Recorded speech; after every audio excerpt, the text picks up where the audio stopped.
بھٹی صاحب بتائیے گا پچھلے دنوں میں آپ کو لگتا ہے کہ آپ کی ذاتی زندگی کے حوالے کے علاوہ بھی جو ہے وہ کوئی بڑی پیش رفت ہوئی ہے دنیا میں، امریکہ میں کچھ آپ کو لگتا ہے ایسا ہوا ہے کہ جس نے بھی اثر دکھانا شروع کیا اور آنے والے دنوں میں مزید اثر دکھائے گا، یا بس ٹھیک ہے ہلکی پھلکی موسیقی ہے، اس سے کوئی بڑی ڈیولپمنٹ ہونے والی نہیں ہے؟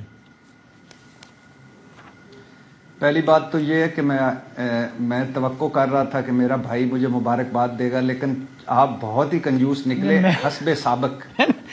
مجھے نہیں پتا تھا کہ آپ اس کو باقاعدہ اس کا تذکرہ کرنے میں آپ کمفرٹیبل ہوں ٹیلی ویژن پہ یا نہیں، اس لیے اب میں پروگرام روک کے جو ہے وہ ناظرین جناب ارشاد بھٹی صاحب رشدہ ازدواج میں منسلک ہو گئے ہیں کچھ دنوں پہلے، تو جو ہم ان کو تہہ دل سے مبارکباد پیش کرتے ہیں اور اللہ تعالیٰ ان کی زندگیوں کو خوشیوں سے بھر دے انشاءاللہ۔ میری طرف سے بہت مبارکباد ان کو بھی اور میری طرف سے مبارک عقیل صاحب کی طرف، حکومت وقت کی طرف سے بھی اور میڈیا کی طرف سے میں نے نمائندگی کر لی، آپ نے ہمیں بلایا نہیں لیکن آپ کو مبارک ہو سب کی طرف سے بھٹی صاحب۔ اور دوسری بات یہ ہے کہ عقیل بھائی کو اور حکومت کو بتا دیں کہ میں نے عدت پوری کر کے تو نکاح کیا، بلکہ عدت کی ضرورت ہی نہیں تھی، تو لہٰذا میرا نکاح پہ میرے خلاف کوئی کیس نہیں کرنا۔ کل کو اگر آپ سے معاملہ بگڑے تو کچھ کوئی اور کہانی سوچیں، ٹھیک ہو گیا، یہ نوٹ کر لیا، عقیل صاحب نے لکھ لیا ہے، ٹھیک۔ تو یہ پوچھ لیں بادامی صاحب کہ عدت والا تو چلے معاملہ ٹھیک ہے لیکن شدت میں تو نہیں کیا یار اب یہ تو آپ ہی شدت۔ ہاں اچھا، میں اور عقیل بھائی ایک پروگرام میں تھے، وہاں حافظ حمداللہ صاحب تھے، تو ان کا میں دہرا دیتا ہوں۔ وہ کہتے ہیں کہ شدت میں نکاح مسلم لیگ اور پیپلز پارٹی نے کیا ہے، مطلب نکاح بالجبر انہوں نے کہا، جو پیپلز پارٹی اور مسلم لیگ کا ہوا ہے۔ اچھا نکاح ہاں، تو وہ شدت کا نکاح پیپلز پارٹی اور مسلم لیگ کا ہے۔ میں نے جو شدت محبت میں شدت والا نکاح تو ادھر ہے۔ خیر بھائی میں یہاں پہ ندا یاسر نہیں بیٹھے ہوئے، میں مارننگ شو نہیں ہو رہا، میرا خیال ہے تھوڑی اس پہ بات کریں ہم رچرڈ گرینل پہ، کیا خیال ہے بھٹی صاحب اگر مائنڈ؟ جی فرمائیں سر۔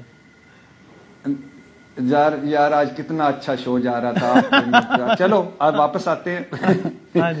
پہلی بات یہ کہ آج 25 دسمبر ہے، قائد اعظم صاحب کا یوم ولادت ہے، مسیح برادری کا اہم دن ہے، ان کو بھی مبارک، قائد اعظم صاحب کا یوم ولادت۔ اور آج پہلے بھی عقیل بھائی کو مبارکباد دے چکا ہوں کہ آج میرے محبوب قائد نواز شریف صاحب کا بھی یوم ولادت ہے اور ان کے پوتے کی شادی بھی ہو رہی ہے، تو ان ڈبل مبارکیں ہیں۔ تو قائد اعظم صاحب کا یوم ولادت ہے، پاکستان کے اب تک کے 77 سالہ تاریخ کے واحد سیاستدان ہیں جن کے ساتھ مجھے خوشی ہوتی ہے لیڈر اور رہنما لگاتے ہوئے۔ تو قائد سے معذرت کہ ہم نے ان کا ملک توڑ دیا، قائد سے معذرت کہ ہم نے جیرے بلیڈوں بنارسی ٹھگوں کو قائد اعظم ثانی بنا دیا، قائد سے معذرت کہ آج قائد صرف نوٹوں پر ہیں، تقریروں میں ہیں، حوالوں میں ہیں، بیانوں میں ہیں۔